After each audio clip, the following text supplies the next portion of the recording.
رسول اللہ صلی اللہ علیہ وسلم من کنت مولا فعلی مولا اللہم والمن والاہ و آدمن آداہ. حضور صلی اللہ علیہ وسلم فرمایا کہ اے اللہ جس کا میں مولا اس کا علی بھی مولا، اور جو علی کو دوست رکھے تو بھی اس سے دوستی رکھنا، اور جو ان سے دشمنی رکھے تو بھی ان سے دشمنی رکھنا.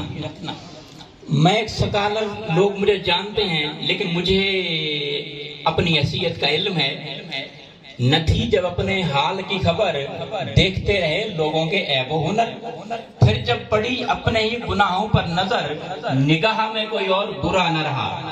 تو میں ایک طالب علم ہوں، حضور صلی اللہ علیہ وسلم کا فرمان ہے اطلب العلم من المہدی الی اللحد، علم حاصل کرو ماں کی گود سے قبر تک.